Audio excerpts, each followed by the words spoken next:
Hello साथियों, कैसे आप सभी लोग। आशा करते हैं आप सभी लोग अच्छे होंगे। तो आइए आज इस वीडियो में हम लोग यूपी टेट जो आने वाला है उसका प्रैक्टिस सेट करेंगे। आज से स्टार्ट कर रहे हैं। धीरे धीरे हम लोग बारी बारी से प्रैक्टिस सेट करेंगे हिंदी का। फिर इसके बाद में सीडीपी ईबीएस सब धीरे धीरे करेंगे। तो चलिए स्टार्ट करते हैं यूपी टेट का प्रैक्टिस सेट। प्रश्न एक और दो दिए गए गद्यांश को पढ़कर निम्नलिखित प्रश्नों के सही विकल्प छांटिए। प्रश्न संख्या एक और दो देखिए यहाँ पे क्या लिखा, आर्थिक। थोड़ा इसको जूम करते हैं, पढ़ लेते हैं क्या लिखा है। आर्थिक उदारीकरण भूमंडलीकरण की आधारभूत शर्त है, जिसके बिना देश की अर्थव्यवस्था को विश्वव्यापी आयाम नहीं दिया जा सकता है। मतलब आर्थिक उदारीकरण भूमंडलीकरण की आधारभूत शर्त है, जिसके बिना देश को अर्थव्यवस्था को विश्वव्यापी आयाम नहीं दिया जा सकता। उदारीकरण का अर्थ है देश के उद्योग व्यापार लघु उद्योग और निर्यात की उपेक्षा कर देश में विदेशी उद्योग व व्यापार स्थापित करने एवं आयात को बढ़ावा देने की उदारता बरतना। इस प्रकार भूमंडलीकरण निर्यात की तुलना में आयात तथा स्वदेशी उद्योग धंधों की अपेक्षा विदेशी उद्योग धंधों को प्रोत्साहन देने की आधारभूत नीति को अपनाकर चलना है। चलिए यहाँ पर प्रश्न देखते हैं। पहला प्रश्न क्या है कि उदारीकरण का अर्थ किसकी उपेक्षा करना है।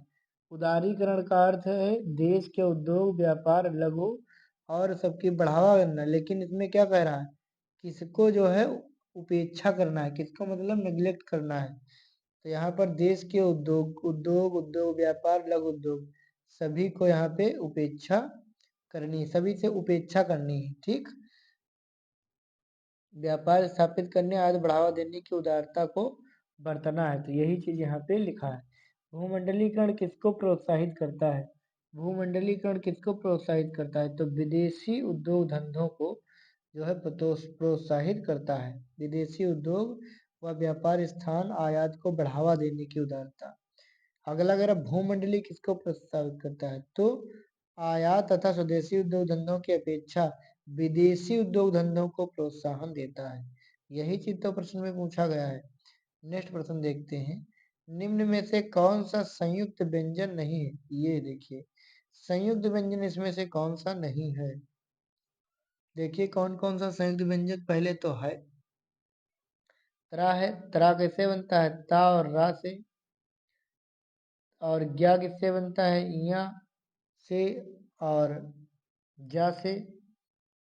इसी प्रकार सरा भी बनता है। लेकिन आपका वह जो अक्षर है ये संयुक्त व्यंजन नहीं है। तो राइट आंसर ये विकल्प हो जाएगा। पंच नदी पद में कौन सा समास है। पंच नदी पद में कौन सा समास है। तो पंच नदी देखो संख्यावाची है, पहले ही लिखा है संख्यावाची शब्द है, 5 नदियों का समूह। तो ये हो जाएगा द्विगु समास।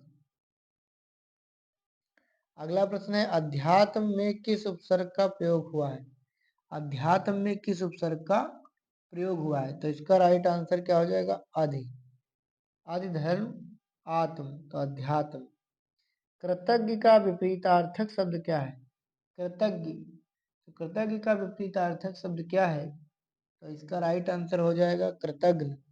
इसका क्या हो जाएगा, कृतज्ञ। अगला है निम्न में से मूर्धा से उच्चारित होने वाला शब्द है। मूर्धा से उच्चारित होने वाला शब्द कौन सा है, डा। जिसमें मूर्धन्य जिसको बोल सकते हो, डा और ढा। निम्नलिखित से अर्ध स्वर कौन सा है। अर्ध स्वर किसको माना जाता है इसमें, तो या को साथियों अर्ध स्वर माना जाता है। इसी के साथ में हम लोग अगला देखेंगे। आयात का विलोम क्या है। सबको मालूम है आयात का विलोम है निर्यात। आज का तत्सम रूप क्या है, आज। आज का होगा अद्य। अद्य सही शब्द है। पंडिताइन में प्रत्यय शब्द है। पंडिताइन में प्रत्यय, प्रत्यय माने पीछे। पीछे क्या होता, आइन। पंडित धन आइन, पंडिताइन। मुझसे उठा नहीं गया, वाक्य में वाच्य है। मुझसे उठा नहीं गया, वाक्य में वाच्य कौन सा है, भाववाच्य। इसमें भाव है कि मुझसे उठा नहीं गया। तद्भव और उसके तत्सम का कौन सा मेल गलत है। फूर्ति स्फूर्ति, तो ये आपका सही हो जाएगा। पोथी पुस्तक ये भी सही है। तिनका तृण ये भी सही है। हिय हिल नहीं होगा, हिय माने हृदय होता है, यहाँ पे ये गलत है। कवि और उसकी रचना का कौन सा जोड़ा गलत है?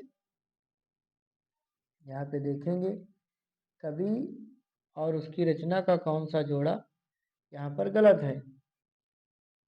14 नंबर प्रश्न ध्यान से देखेंगे। यहाँ पर देखो वर्षा विनोद भारतेंद्र हरिचंद जी का है, सही। प्रिय प्रवास अयोध्या सिंह उपाध्याय हरिओद का है, सही। वाणी की दीनता भवानी प्रसाद मिश्र की है, सही। यहाँ पर आपका काव्य निर्णय जयशंकर प्रसाद जी का नहीं है, यही राइट आंसर हो जाएगा। लेखक और उसके ग्रंथ का कौन सा जोड़ा सही नहीं है? जयशंकर प्रसाद चंद्रगुप्त स्कंदगुप्त नाटक है, करुणालय कानून कुसुम ये सही। सरहप्पा दोहा कोश और हिंदी का प्रथम कवि माना जाता है। रामकृष्ण दास परवाल ये भी सही है। गलत कौन सा है? विष्णु प्रभाकर मेरा जीवन प्रवाह, ये इनका ग्रंथ नहीं है। आश्चर्य घृणा हर्ष शोक में किस विराम चिन्ह का प्रयोग किया जाता है? जब आश्चर्य हो, घृणा हो, हर्ष हो, शोक हो, तो उसमें हम लोग विस्मयादि बोधक का प्रयोग करते हैं। ओह कितना सुंदर पुष्प है, इस तरीके से। अरे अब आपकी दादी नहीं रही। किस रस को रसराज कहा जाता है? रसों का राजा किसको कहते हैं? रसों का राजा कहा जाता है श्रृंगार रस को। इसी प्रकार से नेक्स्ट प्रश्न देखते हैं। व्याकरण की दृष्टि से अशुद्ध शब्द कौन सा है? व्याकरण की दृष्टि से अशुद्ध शब्द कौन सा है? देखो ऊंट सही शब्द है, संग्रहित ये भी सही, अकृत्रिम ये भी सही। कवियों, कवियों नहीं, कवि होता है कवि, कवि या फिर कई कवि हो तब भी जो है कवि ही रहेगा, कवि कवियों नहीं होगा। परमार्थ का संधि विच्छेद क्या है? परमार्थ मैंने दूसरे की भलाई करना, तो इसका संधि विच्छेद क्या होगा? परमार्थ का संधि विच्छेद, तो परमार्थ का होगा परम धन अर्थ। परमार्थ महान। निम्न में से कौन सा युग्म गलत है, कौन सा जोड़ा गलत है? यहाँ पर 20 नंबर का आंसर देखेंगे। सिर उठाना विद्रोह करना बिल्कुल सही है। पौ 12 होना अत्यधिक लाभ होना बिल्कुल सही। कान भरना चुगली करना ये भी सही। कांटा बोना सुरक्षा करना गलत। कांटा बोना मतलब किसी के लिए मुसीबत खड़ी करना। तरण तर्जा तरण तमाल तरवर बहुछाये में कौन सा अलंकार है? देखो एक ही वर्ण की बार बार आवृत्ति हुई, ता ता ता ता। जब एक ही वर्ण की आवृत्ति बार बार होती है इसको हम लोग अनुप्रास अलंकार कहते हैं। आमरण में कौन सा समास है? आमरण में उपसर्ग लगा है, अव्ययी भाव समास है, क्योंकि आमरण माने क्या है? आमरण का मतलब मरण और आमरण।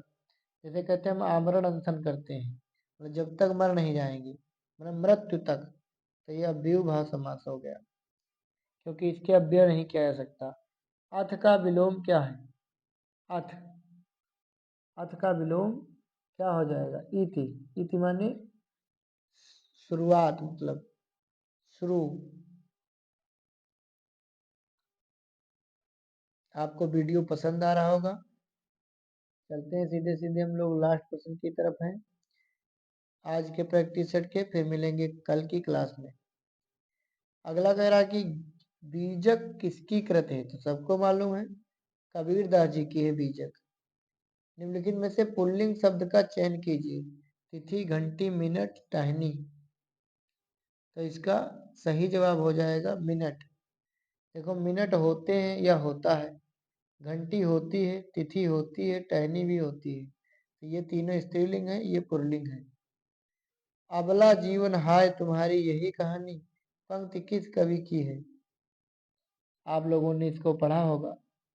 मैथिली शरण गुप्त की ये पंक्ति है, अबला जीवन हाय तुम्हारी यही कहानी। कुंज में कौन सी संज्ञा है? कुंज, कुंज माने क्या होता है? कुंज का एक पौधा भी होता है, कुंज मतलब घने जहाँ पे वृक्ष होते हैं, तो इसका राइट आंसर हो जाएगा समूहवाचक। जब कई वृक्ष होते हैं एक जगह तो समूह बन जाता है। या फिर कुंजों की मतलब एक जगह बहुत से कुंजों। पूस की रात कहानी के लेखक कौन है? सबको पता होगी ये, प्रेमचंद, मुंशी प्रेमचंद। पूस की एक रात।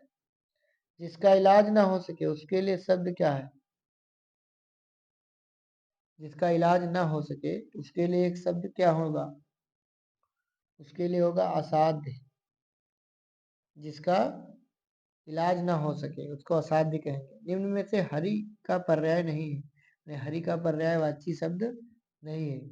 हरि माने सिंह भी होता है, इंद्र भी होता है, विष्णु भी होता है, लेकिन मिट्टी नहीं होती है। इसका राइट आंसर डी विकल्प हो जाएगा। तो आशा करते हैं आज का प्रैक्टिस सेट आपको पसंद आया होगा। मिलते हैं आप सभी से नेक्स्ट वीडियो में। तब तक के लिए आप सभी का बहुत बहुत धन्यवाद वीडियो देखने के लिए। आप सभी का दिन शुभ हो।